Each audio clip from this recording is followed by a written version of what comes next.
Yeah. You gotta work. You gotta work, grind, shine, it's mine. Gotta show everybody it's my time. Getting here, you gotta work, grind, shine. Never mind who talking down. Welcome to Let's Talk with Carl Lee and frequent guest hosts Hollis Lewis and Lisa Odie, where sports, culture, and community intersect. Join the crew as they dive into engaging conversations with guests from all walks of the sports life. Let's Talk is proudly presented by attorney Frank Walker. Real talk, real experience, real results. FrankWalkerLaw.com, and by the all-new historic Quoyer Diner in downtown Charleston, online at QuoyerDiner.com. Let the conversation begin on Let's Talk. Hello, ladies and gentlemen. This is Carl Lee with Let's Talk, and my co-host Hollis Lewis is here. Hello. And the Queen Lisa Odie is in the building as well. And we have we actually have a caller that Lisa's going to introduce, and I can't wait for this one for a personal reason. Oh, of course, of course. So I'm going to start with his resume, and it's going to take me a minute to go through all the accomplishments that our guest has done over the years. So we're going to start with this caller, or this guest is a native of West Virginia. He started his career in golf at Barbersville High School and won 3 consecutive West Virginia State Tournament championships while he was there. He then proceeded to go on to the collegiate route at Marshall. He led the herd in scoring averages in both 1989 and 90, also secured the title of team captain, and was first team All-Southern Conference his senior year. After that, he moved on to the amateur scene, where he won the West Virginia Amateur, which is happening this weekend at the Greenbrier, by the way, 13 times. 13 times. And he set a new national record with 10 in a row from 95 to 2004. And in that time, he also qualified for the U.S. Amateur Championship 9 times. He was 2001 West Virginia Amateur Athlete of the Year in West Virginia. He's also been the West Virginia Golf Associate Player of the Year 9 times. He's also been inducted into 2 Hall of Fames related to West Virginia sports. He's in the West Virginia Golf Hall of Fame, inducted in 2013, and then also the Marshall Athletic Hall of Fame in 2005. So with all that, I have to catch my breath. Let me take a minute to catch my breath. Slow down. I know, right? With all those impressive stats, and he's continuing to pursue greatness, I'd like to introduce Pat Carter. Welcome, Pat. Well, thank you so much. I'm humbled for that introduction. Oh. Hey, man, but here's the crazy thing about that. So, like, when you hear all of that, like, what is that in, like, you know, like, I know that there's the humble piece of that, but like when you hear all of that, you have to really understand like how great and how special that really is. Yeah, the one thing it reminds me that I'm 57 years old. We're the same age, so I feel your pain. Well, I'm quite a bit older, so. Yeah, it took a few years for all those accomplishments for sure. Yeah. What if you had to pick one right now? Like, what was your favorite win and or why? Is it that? Carl. I think it is Carl. Yes. Right? Yes. As a matter of fact, it really wasn't even a win. I was playing in a U.S. Amateur in 1996, and I found out when I got to there, and it was at Pumpkin Ridge in Portland, Oregon, and I ended up being paired with Tiger Woods. That's probably my most memorable experience, because I was able to play with him in the 36-hole qualifying at the tournament. So I got 2 days of golf with Tiger, and I actually was able to play with him in his last stroke play amateur golf round. And I have a signed scorecard, with all that, and it was a pretty memorable time, and it was just one experience I'll never forget. That's special, man. Wow. Yes. Yeah. Hey, Pat, this is Hollis. Now, coming out of high school, you go to Marshall, and I believe that when you went to Marshall, they were just starting the golf program, and you were one of the first recruits. So how was that process going, from high school, going to an upstart collegiate golf program and having the success that you did? Well, actually, Marshall was established. West Virginia would have been the team that had just reestablished their team. So Marshall had recruited me heavily. I really didn't, intend. I grew up 10 minutes from the university, and I was always wanted to go there. All my heroes in golf, had played there. Harold Payne, who was amazing, amateur, All-American at Marshall, and I just wanted to always play there and follow in some people's footsteps and represent, be a member of the herd. And it just was a dream come true when I signed my letter of intent and was able to play 4 years for the herd. Nice. Was there what was the first thing that kind of caught your attention? Because you said that you wanted golf was your thing. What started that? Like when did you see? What did you see? What made you like, okay, I want to be great in golf? Where'd that start at? That's a great question because I played all sports. I fell in love with baseball first, and then I played high school basketball and loved it, and I kind of realized that size and speed matters in most sports, as we all know. So I didn't have great size. I didn't have great speed. I was pretty good. I had an amazing hand-eye coordination, and before long, golf kind of provided an avenue for me to get a college scholarship. My parents weren't wealthy, and I was able to secure an athletic scholarship at Marshall, and was very happy, and I'm endeared to the university, obviously until now. I hear you. Yeah. Well, Pat, looking at all of this resume that you have and all of these awards and accomplishments you have in golf and qualifying for the U.S. Amateur Championship 9 times, which is amazing, and setting records, were there any points in your career that you could step on to the PGA, go to the next level in golf?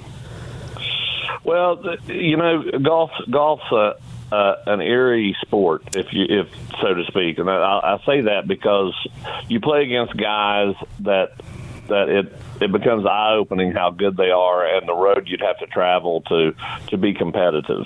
Yes. And and then when I established my insurance career, I was pretty happy. I was afforded the ability to play all over the country, all over the world actually, and I just really had no desire to turn professionally, knowing the grind that it would take and the probability of failure was much greater than the idea of success. And so I worked on my insurance career, got married, had a couple kids, and life happened. As they say, the rest is history. Yes, yes. So to speak. It's interesting. It's interesting because I shouldn't say I just started playing golf, but I've been playing golf for a while. And the challenging thing to me with golf is before I can even compete against, say, Hollis, I got to compete against yourself.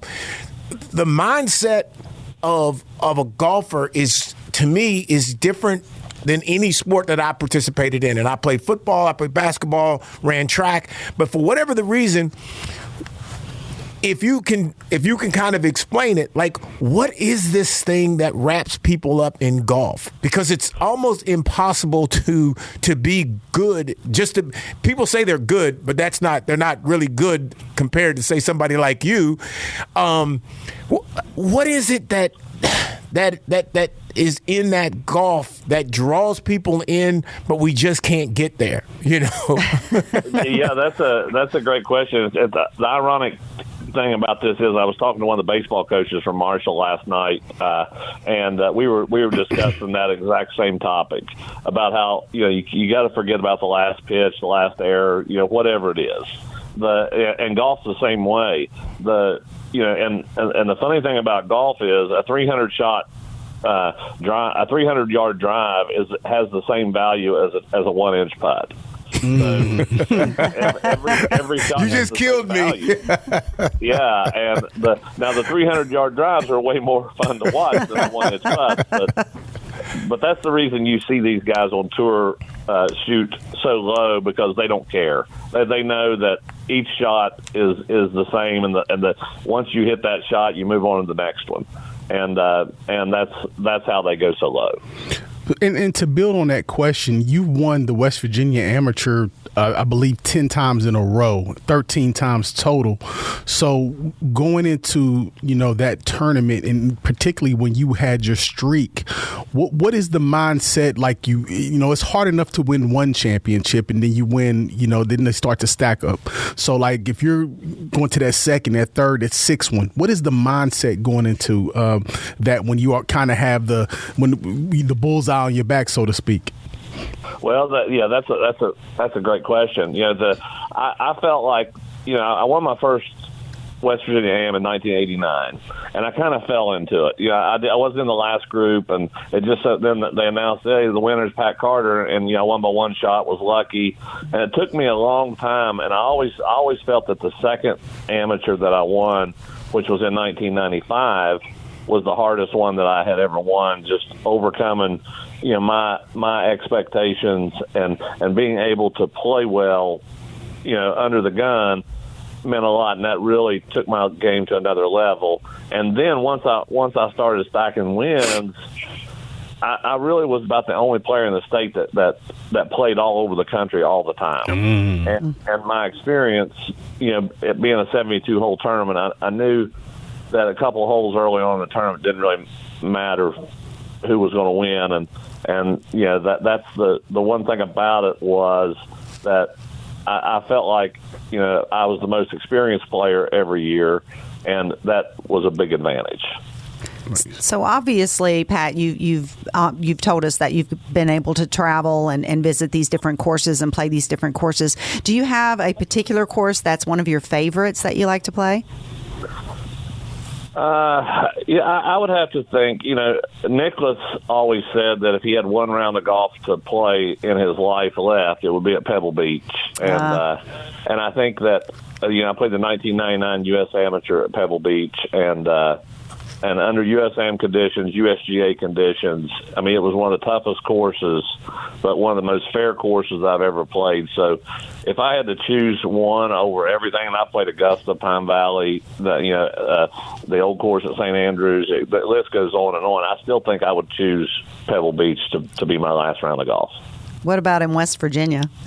Do you have a favorite course here? Well, I have special love for all the Greenbrier courses, obviously. Yes. But, they have a special place in my heart. Sure. The old White before it was renovated was, I had tremendous success there. I love that golf course.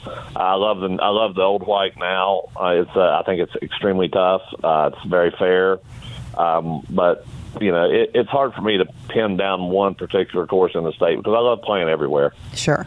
My wife is from Greenbrier County, and most all of her family has worked at the Greenbrier.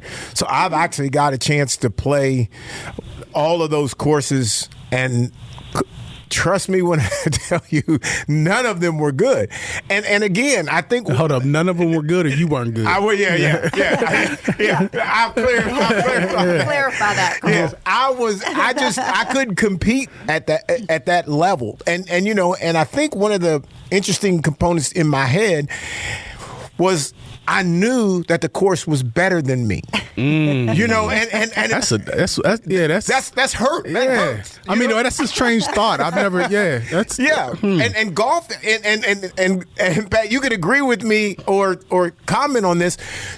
Golf will tell you it will align you to where you are. Like, it's not going to lie. Like, you can't lie to yourself in golf. Like, it's going to tell you, like, bro, look, you're not really that good. Yeah, it's going to tell you the truth. It's going to show in every shot.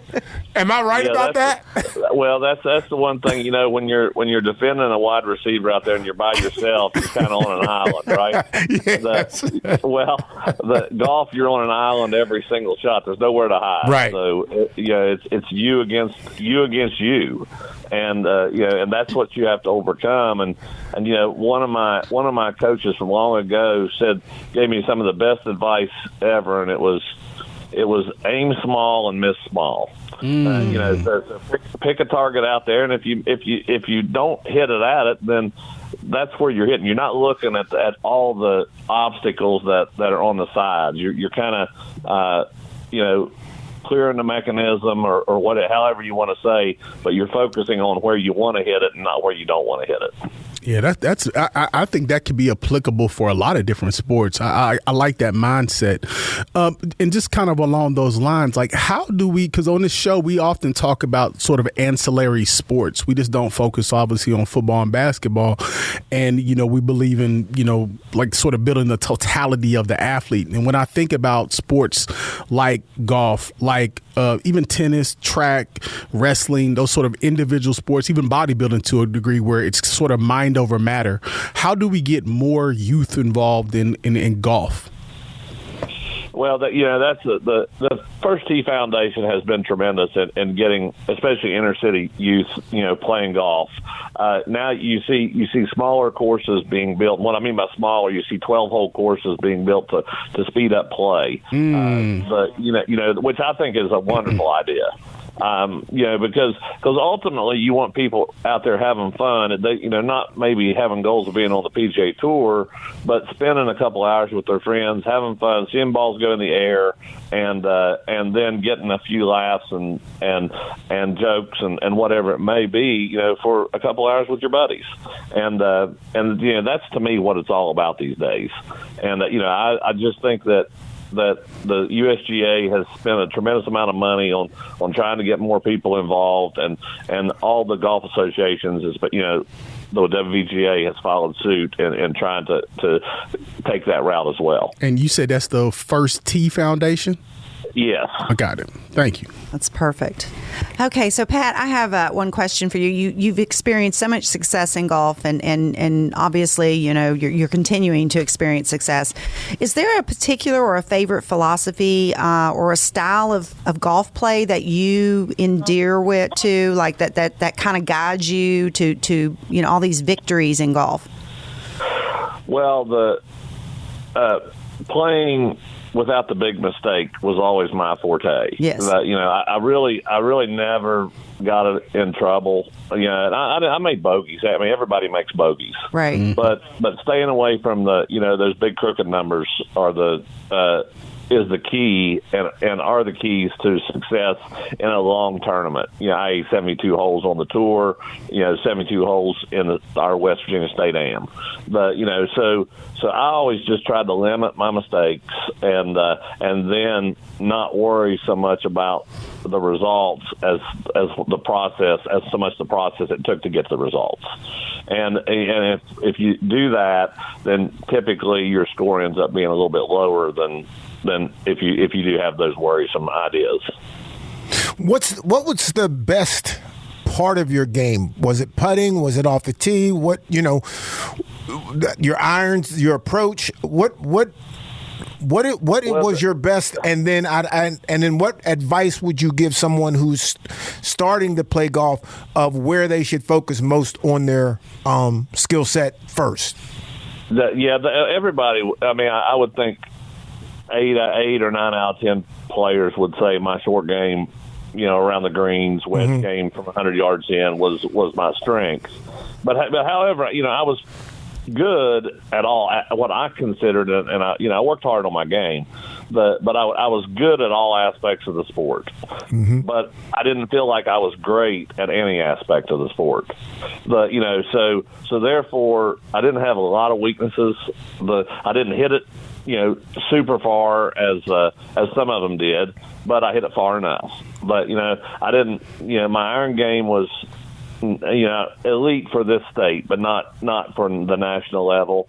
But still, it wasn't the best in the state. But I just thought my whole all around game, when you put it together, was the reason that I did win. What I won. Well, one of my issues is like when if I could get off the tee, okay, that's the first thing. I think Coach trying to get some free lessons. Exactly. Yes, I am. Hey, you send him an invoice. I'm just trying to understand it. I'm just trying to understand the mindset. I was never really very good off the tee. Irons, I was pretty decent. I used to hit a 2-iron really well, so I quit hitting my driver and started using my 2-iron. And I'm saying this only because, I think most people who don't have the true knowledge of golf, we make these kind of changes in our mind thinking that that's going to actually make our game better. But that's really not the case. Am I right on that? Yeah, really, golf has changed or morphed over the last 10 to 15 years, especially with the equipment, the golf ball. Now it's all about links. If you don't have certain speeds at certain ages in your life, you're never going to get to where you need to be on the PGA Tour. So now everybody is swinging it at 118 to 125 miles an hour clubhead speed, ball speeds of 180 to 190. Where I grew up with equipment that your ball speeds were 150. So the courses were much shorter, but they still played the length that they needed to play. Now it's a game of youth. It's a game of kids that come from golf academies that really don't even go to high school mainly, and that's all they focus on. And they just learn, and they're so good at such a young age that it's just amazing. Watching where the golf has gone over the last couple of decades.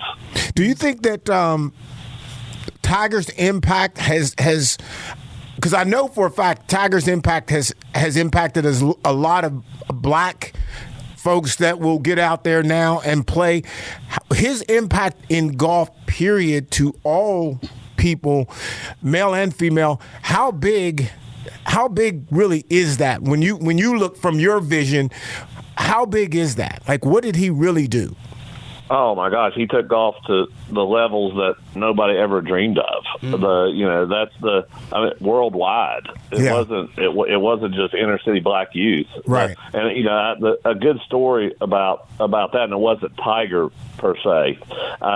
I got to meet Michael Jordan in the early 90s playing in a tournament, and he had the same effect on inner city black youth as what Tiger did on golf around the world. It was amazing to see people just wanting to get a glimpse of Jordan, in this golf tournament, which was the Western Amateur, which I was playing in, and we were paired, one group from each other.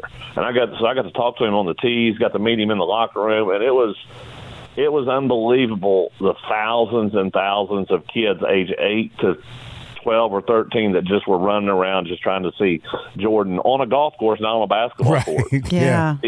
And Tiger, which was golf, was exponentially more so, more impactful than what Jordan was in that aspect. It's just amazing. He's the most important golfer that's been in my life that I've seen, and I'm sure almost everybody else would say that the tour can be the most thankful because of the amount of money that they play for, and it's solely because of Tiger. Yeah, for sure. Hey, so we're gonna wrap it up here in a minute with you, Pat, because we know we have things to do. You've got to play in the West Virginia Amateur this weekend at the Greenbrier. You qualified again, correct? Yeah, fortunately, with being a previous champion, that you can play. You have a lifetime exemption. Okay. So yeah, my game's not great right now. I've been battling a little bad back, but it seems to be progressing a little bit. So I'm hoping to play all 4 rounds. I've never missed a cut. Yes. There in my carear. So I hope I keep that streak going. Oh, absolutely. At least. Well, that was something I wanted to touch on. You mentioned you were 57. How does the field look? I mean, does it seem like every year there's a little bit of a younger push coming in and lesser of the guys that are in our age group? Yeah, I would think that you're going to see people competing for the championship this year, and I'm not considering myself one of them. I would say the age group will be 30 and under, everybody. Okay. Christian Brand should be the favorite. I mean, he's our best golfer in the state. But youth-wise, you'll see 16-year-olds, 17-year-olds, and they are all good players. And you'll see that's the most amazing thing about the amateur is you find one or two so young and so good, and we just kind of dream about being that young again. Yes. So. Well, we wish you the best of luck this weekend. Yeah, good luck, man. We're going to get out of here, and we appreciate your time, man. Well, thank you so much for the opportunity to be on your podcast. No problem. Thank you. Take care. All right, cats and kittens, have you heard? The Quarrier Diner is back. Step into the classic vibe of one of Charleston's most historic restaurants. Don't miss the daily Blue Plate specials. Breakfast served all day, every day, and free parking. With an outdoor patio covered for the summer, an elegant basement bar, and customizable event space, 1022 Quarrier Street offers an experience unlike any other. Open 7 days a week, 8 a.m. to 3 p.m. Visit QuarrierDiner.com for all the need to know and relive the good times at the Quarrier Diner. Let's face it, bad things happen to good people. Seriously injured in a car accident, trucking accident, or even wrongfully arrested. Life happens, and when it happens to you, you will need sound legal advice and aggressive representation. That's when you call attorney Frank Walker at 304-413-0179. That's 304-413-0179. Lock it in your phone, text it to a friend. 304-413-0179. Or visit online at attorneyfrankwalker.com. Let's Talk with Carl Lee is presented by attorney Frank Walker and the all-new historic Quarrier Diner. Come in on episodes, ask the crew questions, or suggest topics on our Facebook page. Search for Let's Talk with Carl Lee and remember to like the page to become part of the conversation. Subscribe by searching Let's Talk with Carl Lee on your favorite podcast service and tune in Thursday evenings at 7 or Sunday nights at 8 for Let's Talk with Carl Lee. This is Let's Talk with Carl Lee. Now back to the conversation. All right, ladies and gentlemen, we are back, and Hollis, and Lisa. Normally, y'all are good co-hosts, right? Mm-hmm. but today, I think y'all were trying to look. I feel like I'm getting my hands slapped. Yeah. I was trying to get some tips. Yeah. Oh, you wasn't trying. That's not happening. You was getting some tips. I was trying. Hollis, have you ever played golf? Yeah, I played. Yeah. So. I haven't played extensively. Is it the hardest sport that you think you've ever been associated with? Well, I played a lot of tennis outside of football, basketball, baseball. I would say probably baseball is probably the hardest sport that I play. But I think the thing with golf is just, you can tell you have to spend hours and hours and hours, days and days. You have to log that 10,000 hours because you can literally hit a ball. You hit that driver, you hit a chip shot, putt it. You can hit it perfect, and it goes in, does what you want. And then the next 20 times you hit it, it does. You left, right, you're not doing anything correct. So it's one of those things. And to, like Pat said, it's just you versus you. It really is. Yeah, it really. And I think that, growing up, because we played, football, basketball, baseball, we played the sports where it's kind of a versus you, somebody else. We didn't necessarily think about how difficult those sort of single sports are where you really are in your own head. And if you're having kind of you're in your head that day, you're just not going to. And golf keeps you in your head. Yeah. Lisa, have you ever played? Oh, I tried. Can I say that? I tried. Yeah. It started in my backyard many moons ago.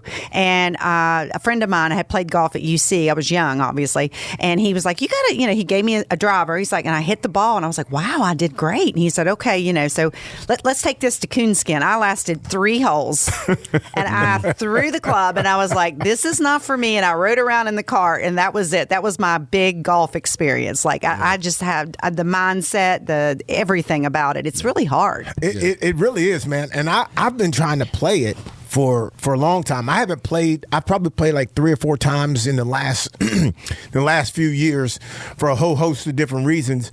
But my plan is to, at some point, I'm going to get what I'm going to consider pretty good to where I'm comfortable. Yeah. So you guys both are going to be our next golf pros. Yeah, I mean, you're going to be at the amateur. I'm definitely going to play a lot more than I did. My plan is I'll cheer you on. You know, just because like it's difficult not to. It's difficult to yourself not to be good at it. Yeah, and I think it's one of those sports I would really, and that's the reason I asked him the question about just kids in general playing.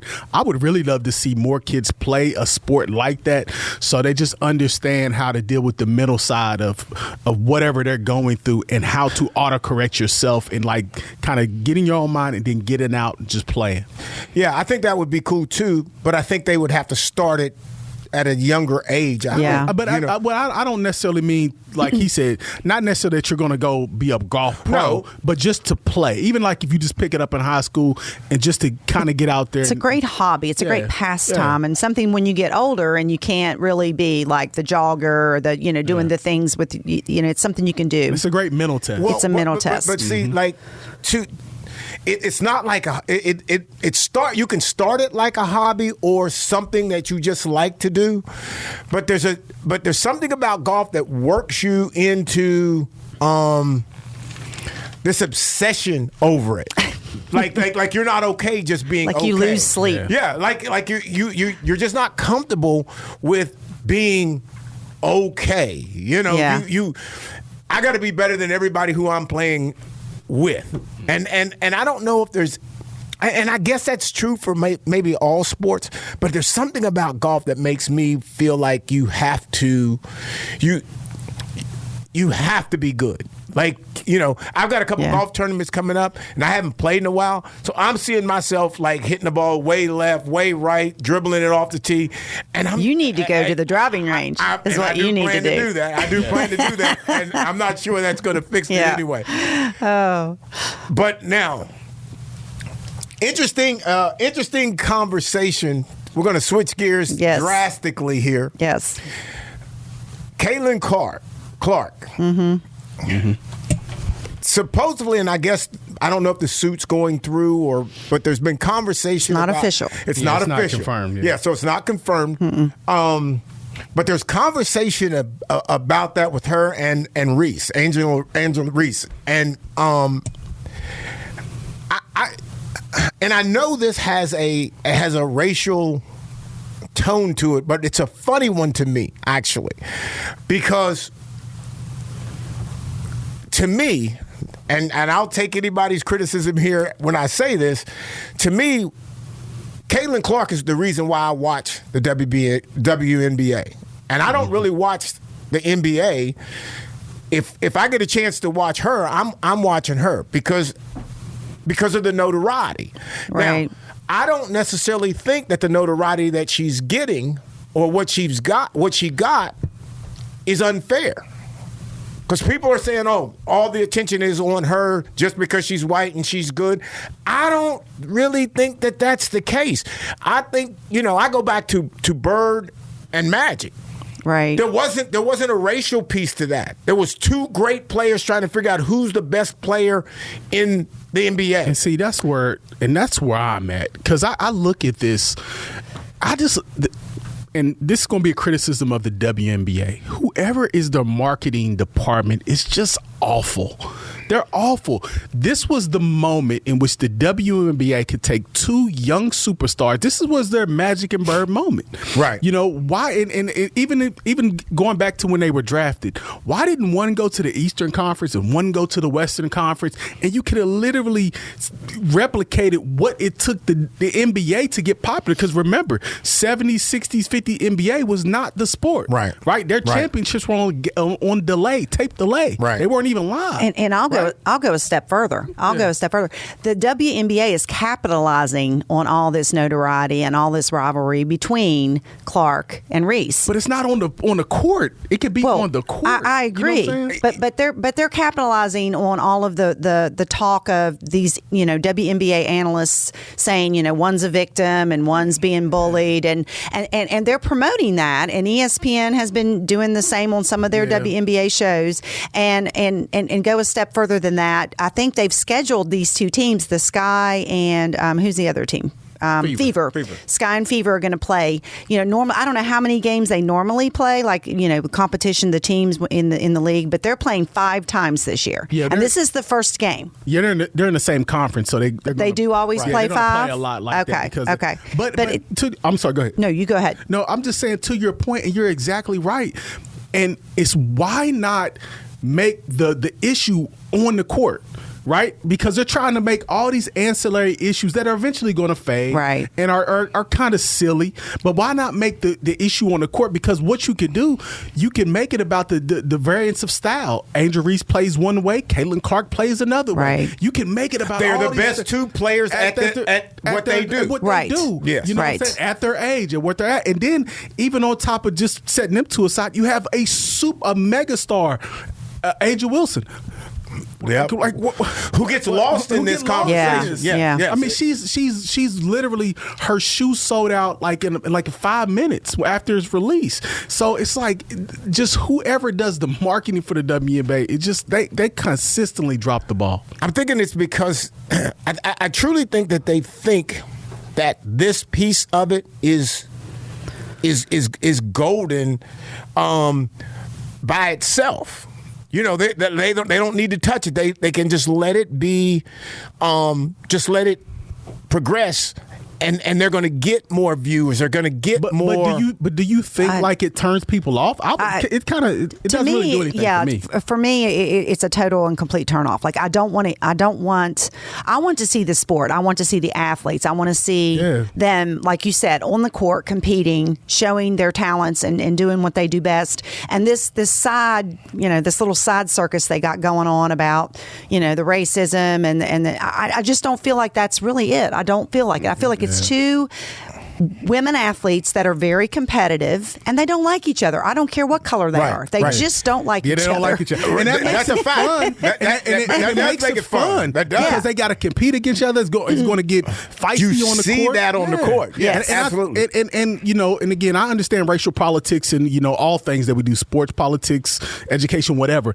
But at some point, it's like, dang, I just, like you said, I want to see the athlete. Right. I want to see the game. I want to see these 2 young superstars lift that, and I would count Angel Wilson as too, lift that league to new heights. And I think that's the opportunity, and that gets lost in all the other stuff. The side conversation. And I'll say this.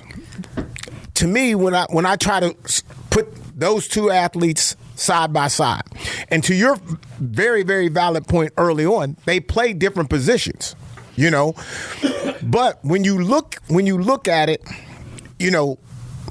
Caitlin she's scoring more, shooting more, assists more. She's more of what she's a Steph Curry.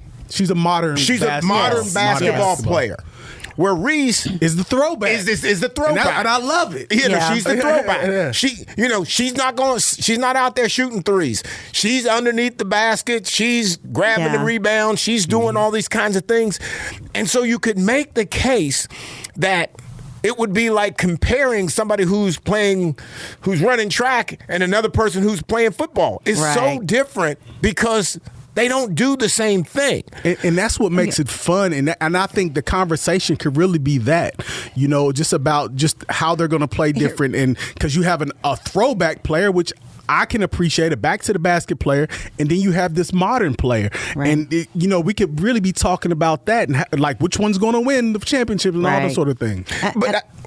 Go ahead. I was just going to say, I really feel like if the sports analysts, the WNBA analysts would just kind of tone it down and let the girls, let them do their spicy tweets toward each other and their social media, the kind of they jab at each other. That's fun because that's competitive. It's not really, going that next level as far as like what some of the analysts are doing. Yeah. They're pushing it to a point that it's almost a political kind of feel. Yeah, nobody wants we don't that want right that. Now. Not in sports. Well, because not right now. Anyway. No. And I was going to say, for what I would think in the fan base, I would think the fan base really wants to try to figure out who's just the best player. But and unfortunately or fortunately, they're both best players in different things. Different what they do. I don't think they're figuring out who's the best player. They're figuring out like who they like stylistically. right? I think it's that. I think it's like you're figuring out what style you like, and the women of the WNBA are winning so hard. If you look at like their apparel line, like I told you, like Angel Wilson has the hottest shoe right now. Angel Reese just released her shoe. Caitlin Clark is going to be releasing hers. They're doing McDonald's commercials. They're on cereal boxes. They are winning so hard right now as far as on that end, but yet we're just talking about something that's just not. It's not there. You know what I'm saying? It's just. Has the WNBA taken the wrong path? And this may even play into how you started, Hollis. Did they take the wrong path in how to grow your league? Because I think there is some. This controversy, we're talking about it. ESPN's talking about it. So that's getting it out. But is that getting the league out? Or have they done an injustice to the entire league and not promoting the advancement of it? I think 100%. Because I think, again, adage, bad publicity is good publicity. Doesn't matter as long as it's publicity, right? As long as you get it. I don't necessarily buy into that. I don't want some bad publicity. But I think what's happened is that the opportunity that I saw, and we talked about a lot of this last year, was that the style of play, the grittiness, the back to the basket play, the traditional basketball fan, if you grew up watching basketball in the 90s and 80s and you watch the NBA versus the WNBA, you're probably going to lean more to the WNBA just because of the style of play. Right. Strategic. And I think that's what they could have played up. Like, look, we're not soft like the men's league. We're just not out here just shooting. This ain't pretty. Because even if you look at somebody like Angel Reese, she's a beautiful woman, but she plays gritty and ugly. And I love it. Yeah. I love that she's on the floor. I'm loving that she gets the rebounds. I'm loving that style of play. And I think in addition to like sort of the glamorous side of what they did, which I thought they do a good job of, like Christy Brinkley and sort of like these women are essentially supermodels. Right. But they have a style of play that's a throwback. And I think if they would, the WNBA as far as marketing would have merged those two things, kind of skip the controversy for now, focus on that. Because again, even if you look at how leagues grow, if you study the NFL, if you study the NBA, they had to kind of get away from the controversy, focus on the play, get the play to where they could get it, and then they were able to capitalize on the marketing side of it. And then obviously, you had because you can market play. You can market play. Yeah, you can market because that's what's going to keep you coming back. Right. And also, this is another point that I want to bring up about the NBA. You think about the household names that have come from that league. The WNBA started in 1997. You really haven't heard a lot about individual players until recently with Caitlin Clark and Angel Reese, and who was the other? Angel Wilson. Yes. So they're making strides in getting closer to having those household names, which is something that's essential. You definitely need that. You got to have that to be on the same level as the NBA.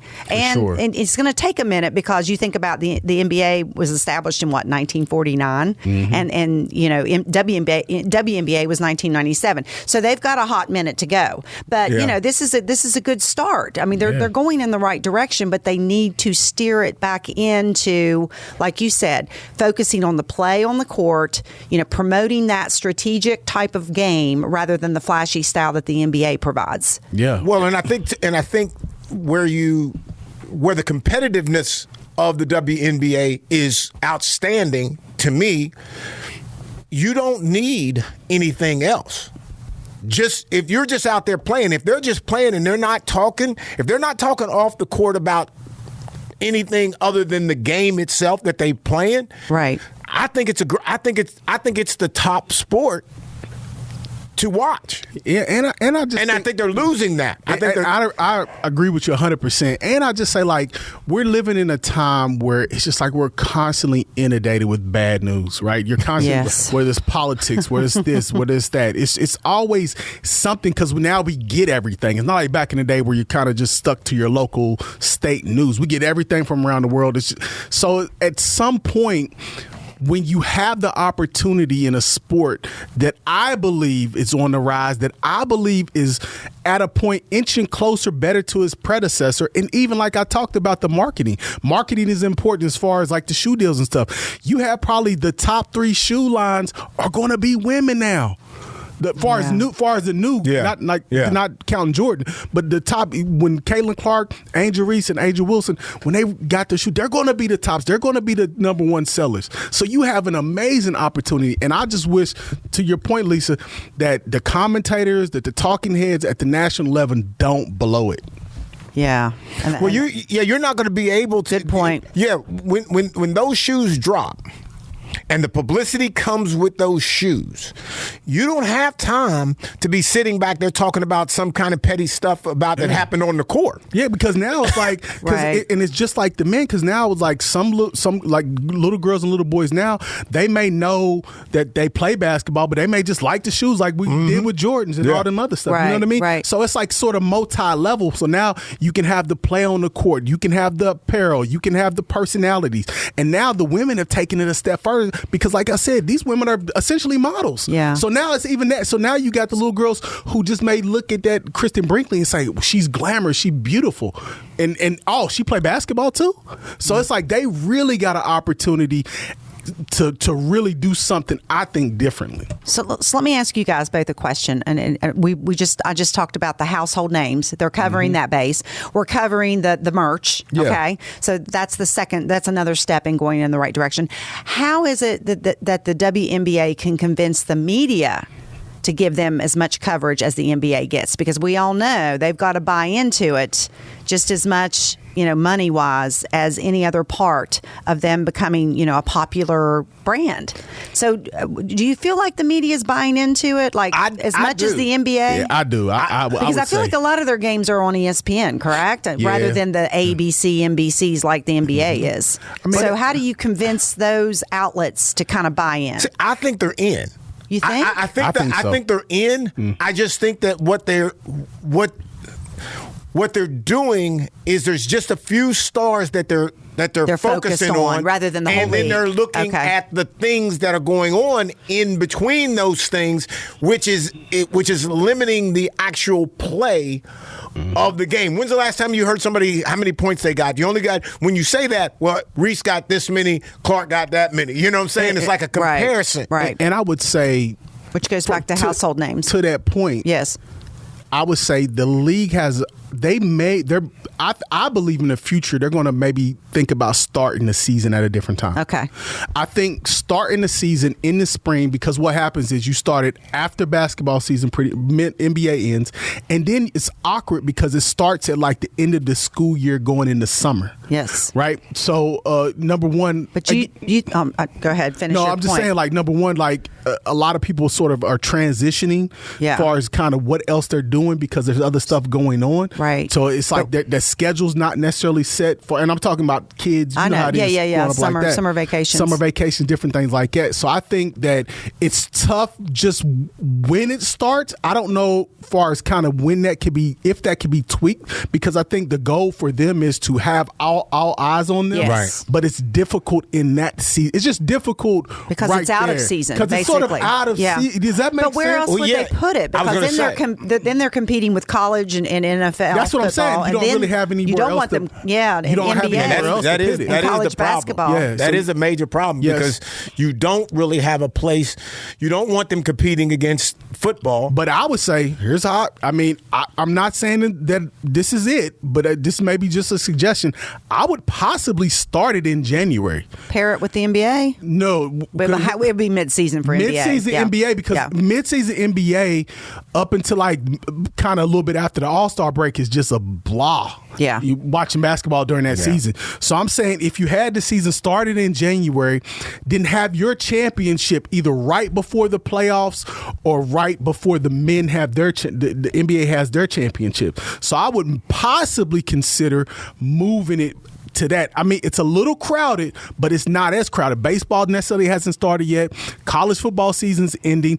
NFL ending. So really the only thing that's really started basketball midway point. That's a good idea. And it's dry as heck midway point basketball. It's not good basketball during that time. Yeah. So I would start the season in January.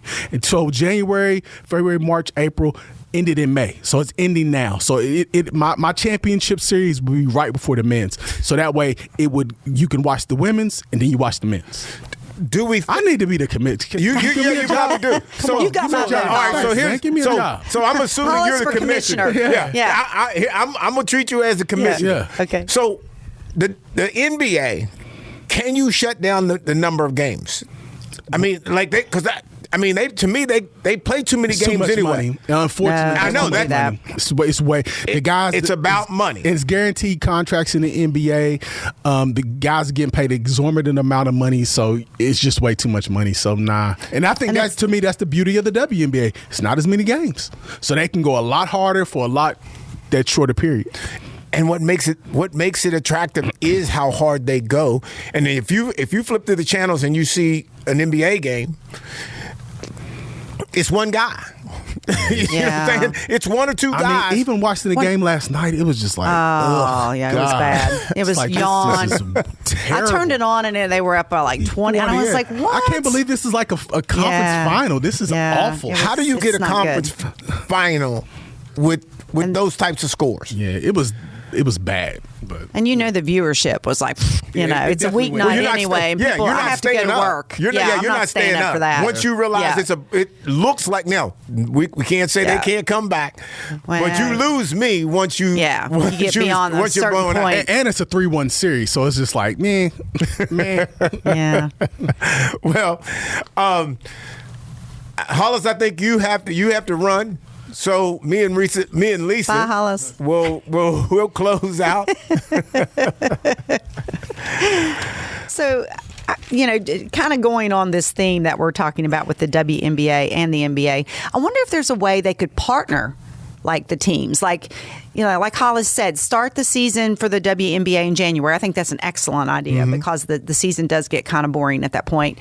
And then maybe pair up, like you could do like a double header of some type. Like you could have like your Dallas Mavericks versus the WNBA, or not versus, but you could have their game first and then follow up with the women's team in Texas. I'm not sure which team it is. I'm not that familiar. Right. But do something that would promote the WNBA, kind of get, arm in arm with the NBA to kind of help get them going. And if I'm understanding you, are they doing that? Well, no, I don't think so. But I'm wondering. Let's assume. Let's say the Minnesota NBA team or WNBA team in Minnesota. Right, that's what I mean. So. Could they? To me, I'm looking at that. Could they play back to back? That's what I mean. Yes. Yes. So I would think that would be ideal. Now the problem, if I'm the NBA, is what the WNBA looks like after me, because it's going to look. Because you're gonna turn off the NBA probably and wait on the WNBA game, just because at this point. It's a one or two guy possibly on the team, but even that guy's not. I don't know. It's they're not necessary. I don't want to say not notable, but it's not a draw. Like they're not the person. There's not. You don't have. You mean the WNBA or the NBA? The NBA is not the draw. Yeah, I don't think the NBA is the draw. Oh, I don't know. I think I'm going to go a different opinion on that. See, NBA is still popular. I mean, I know this, especially this time of year. I like to watch it this time of year, except for the game last night. I mean, I like the playoffs. But see, how many times are you getting those types of games?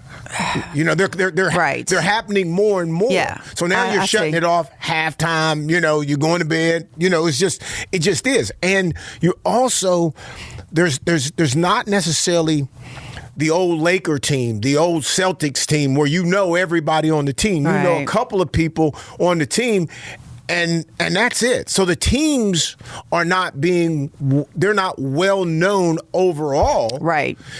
Which they used to be.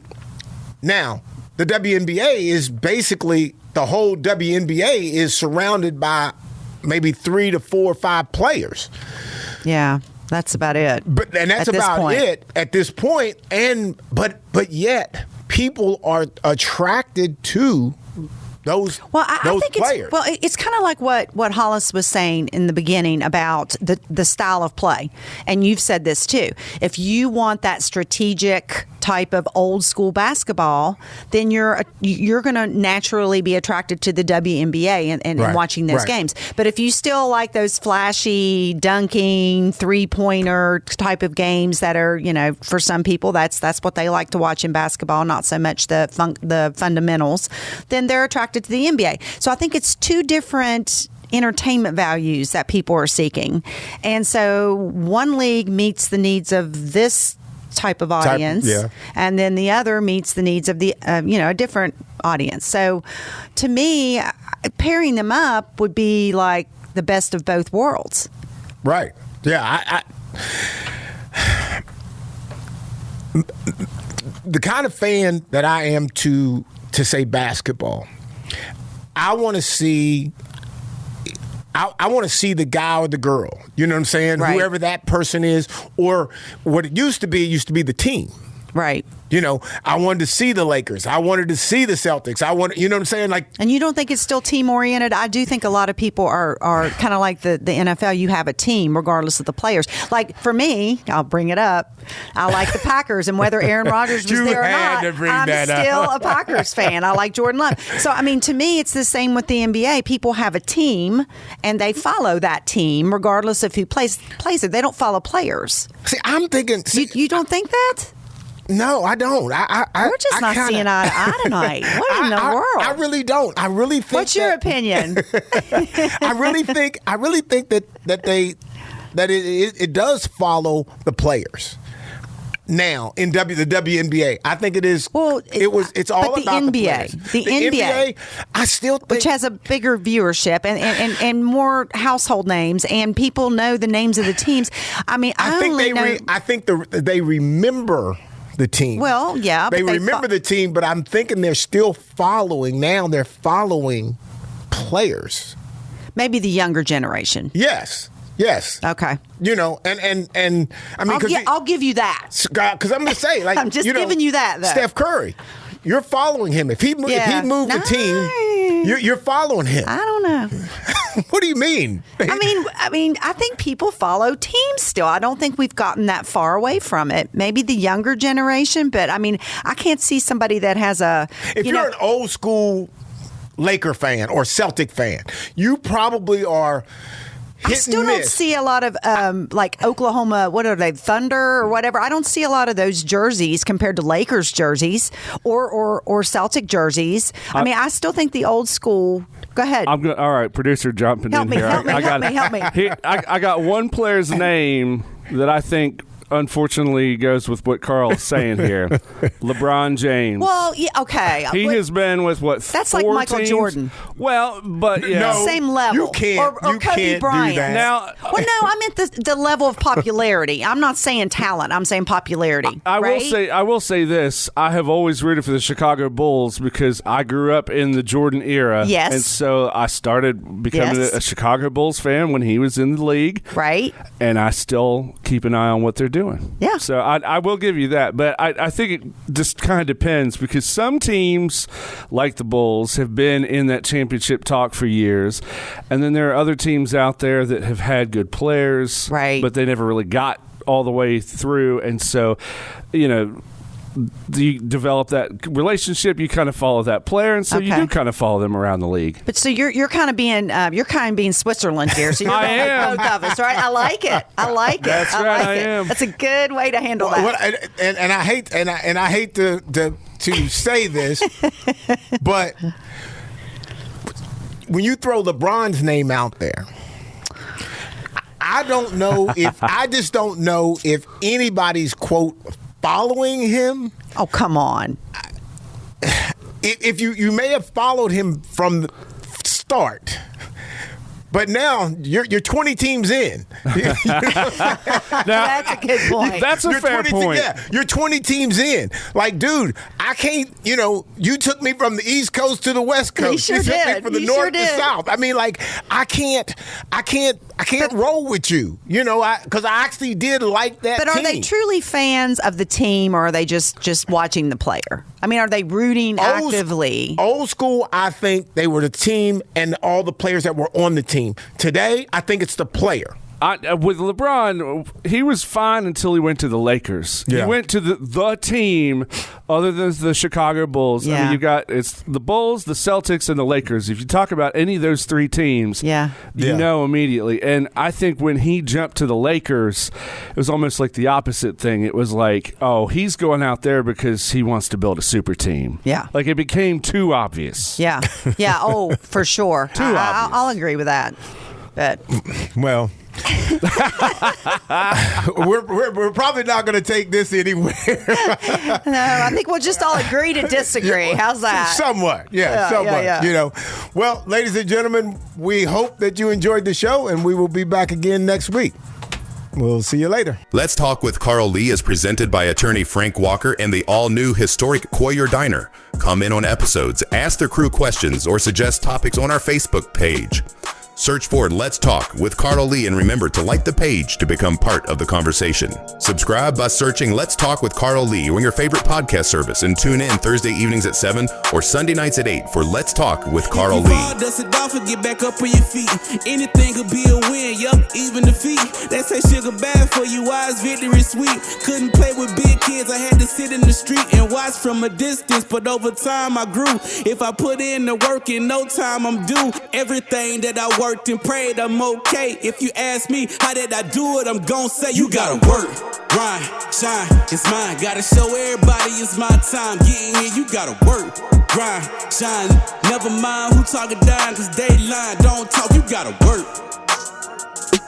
You gotta work. You gotta work. You gotta work. You gotta work. You gotta work.